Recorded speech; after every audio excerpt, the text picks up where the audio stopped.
Shalom, shalom, bien-aimés dans le Seigneur, que Dieu vous bénisse abondamment. C'est votre frère, le prophète Valérie Kenga.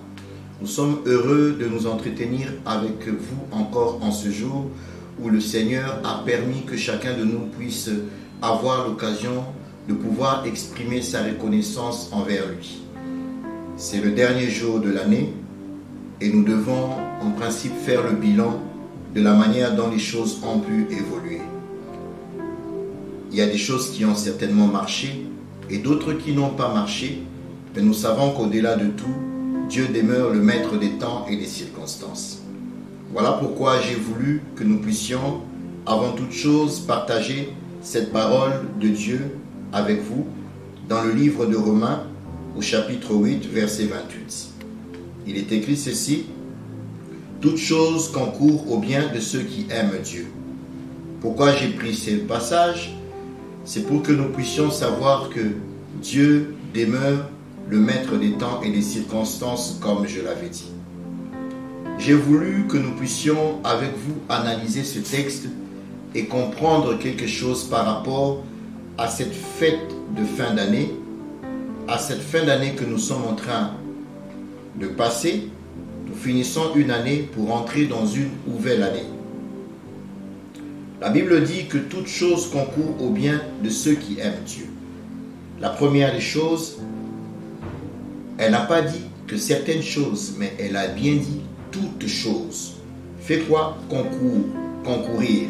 Concourir a plusieurs synonymes comme converger, comme coopérer, comme participer. C'est comme quand on dit les gens sont en train de concourir à ta réussite. Ça veut dire que ces gens sont en train de participer à ta réussite. Ils mettent en place tous les éléments pour que tu puisses réussir. Et c'est comme ça avec Dieu. Dieu fait concourir toutes choses pour notre bien. Éventuellement, ce que j'aimerais dire par là, c'est quoi?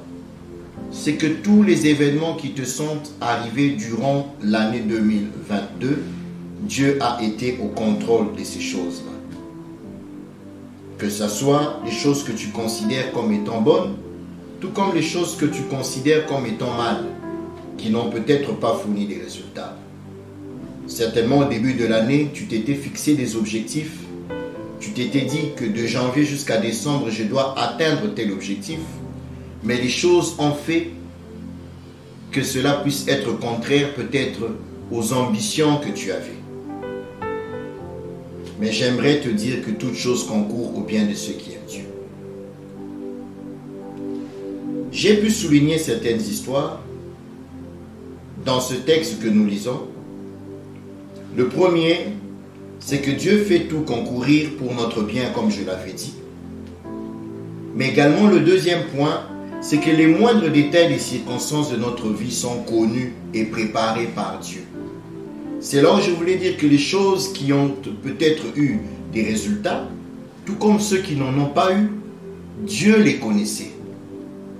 Dieu étant le maître des temps et des circonstances, n'a certainement pas voulu dans sa souveraineté te donner ces choses-là. Peut-être parce que si tu les avais, les résultats n'allaient pas être par rapport à tes attentes. Un enfant de Dieu, c'est celui qui se jette dans le vide et qu'il sait que son Père va les recueillir en bas.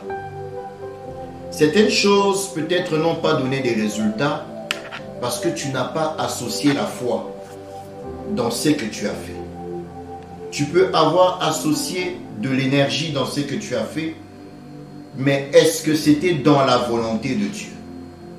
En tant que chrétiens, dans tout ce que nous faisons, nous devons d'abord demander la volonté parfaite de Dieu.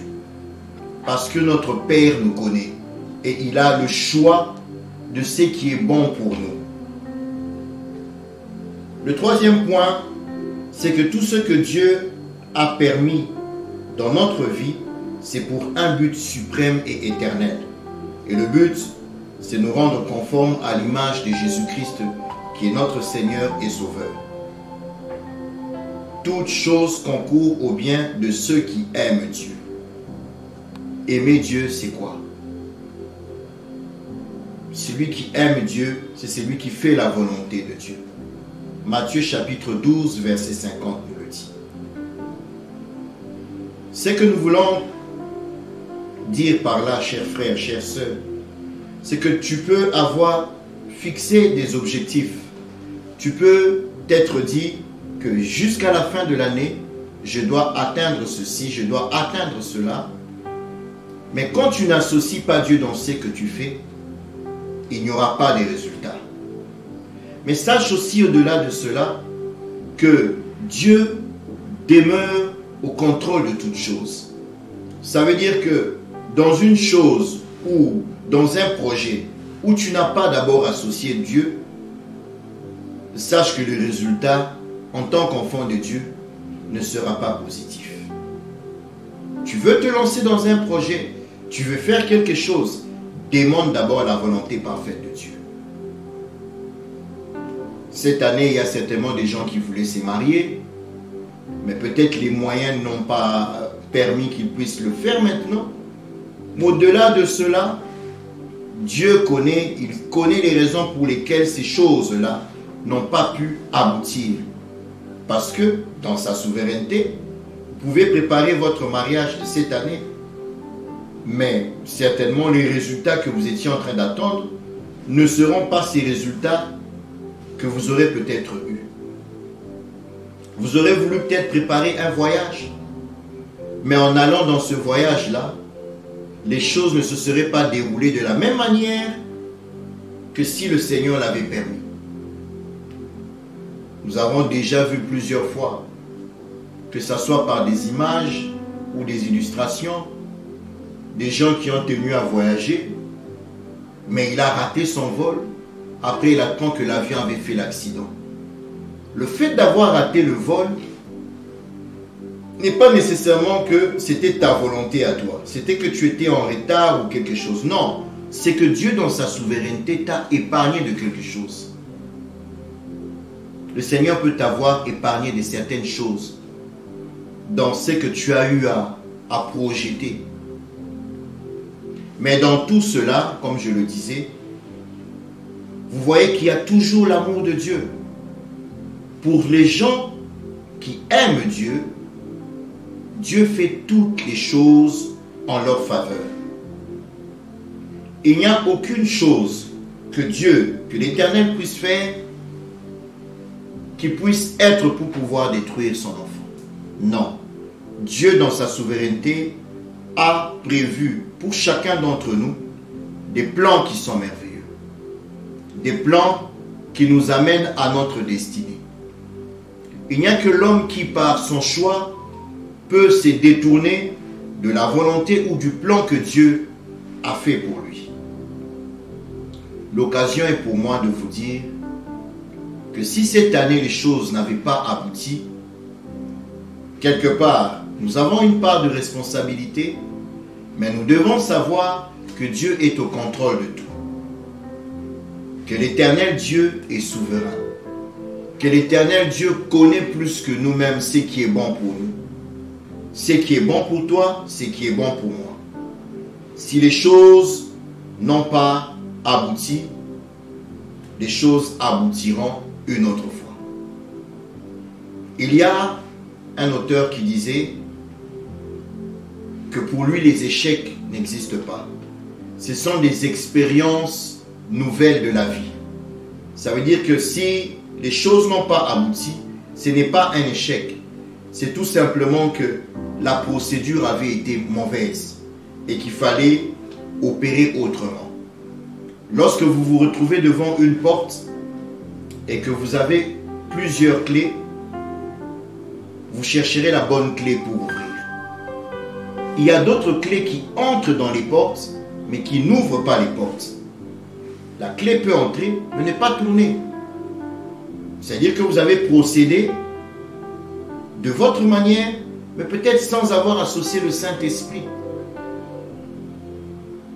Christ dit, frappez, on vous ouvrira. Il dit, cherchez et vous trouverez. Mais il y a une manière de chercher et il y a une manière de frapper. c'est qu'il faut associer Dieu dans tous ses projets. Pour vous dire que tout ce que Dieu fait pour nous est bon. Matthieu chapitre 6 verset 33 dit « Cherchez premièrement le royaume des cieux et sa justice ». C'est la chose que nous devons chercher en premier avant que toutes les choses puissent aboutir. Souvenez-vous de la pêche miraculeuse. Pierre est allé, il a pêché, il n'a rien obtenu. Mais quand il est rentré et que Christ est entré dans sa barque, ça veut dire qu'il a fait entrer Dieu dans ses affaires. Il a associé Dieu dans ses affaires. Et il est parti, il a d'abord fait la mission de Christ, qui était de prêcher la bonne nouvelle. Christ lui a dit, avance. Il s'est mis à prêcher. Mais par la suite, il a demandé d'avancer dans les eaux profondes. C'était pour pouvoir maintenant chercher les poissons que lui n'avait pas trouvé le soir, qu'il n'avait pas trouvé la nuit. Mais il a trouvé pendant le jour, ce qui est contraire à l'habitude qu'il faisait. C'est pour vous dire que quand vous êtes dans la volonté de Dieu, quand vous faites les choses telles que Dieu le fait, Dieu ne va pas tenir compte de la nature, de la manière dont les choses se passent par rapport à la nature, par rapport à l'ordinaire. Non, parce que Dieu est au-delà de l'ordinaire. Sachant une chose, qu'il est le Dieu créateur. Il est Adonai. J'aimerais prononcer une parole prophétique pour toi qui me suis. Mais ce sont des paroles qui sont conduites par l'Esprit de Dieu, qui sont conduites par la puissance et la volonté divine de notre Seigneur.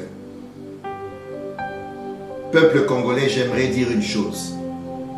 Le Seigneur m'avait mis à cœur de le dire. Que 2023 et 2025 sont des années décisives pour ce pays.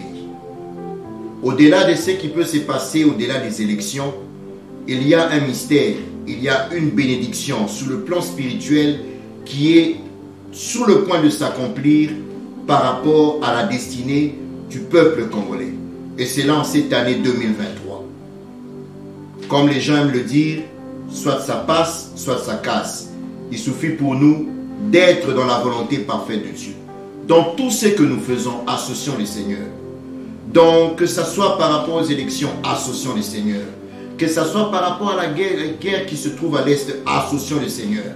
Je vous dis que Dieu est au contrôle de tout. Parce que nous avons choisi le Seigneur Jésus-Christ comme Seigneur et Sauveur dans ce pays. Et Dieu n'abandonne jamais les siens. Ne soyons pas dans la distraction, mais soyons plutôt éveillés et soyons dans la volonté de Dieu. Dieu va accomplir des choses en cette année qui commence. Croyez-moi, le Seigneur va accomplir des choses et il va permettre que chacun de nous puisse entrer dans sa bénédiction. Souvenez-vous, lorsque le Seigneur donnait des messages, souvenez-vous, lorsqu'il y a eu le parabole des 10 vierges, ceux qui étaient prêts sont entrés dans la joie, sont entrés dans le mariage avec l'élu. Nous savons qu'en cette année-ci, le Seigneur va accomplir beaucoup de choses. Il est pour nous important de ne pas être dans la distraction. Je demande aux serviteurs de Dieu, à tous ceux qui ont l'appel de Dieu, qu'ils puissent être dans la volonté parfaite du Seigneur, qu'ils ne puissent pas être dans la distraction. Cette année est une année décisive. 2023 où nous entrons, c'est une année décisive.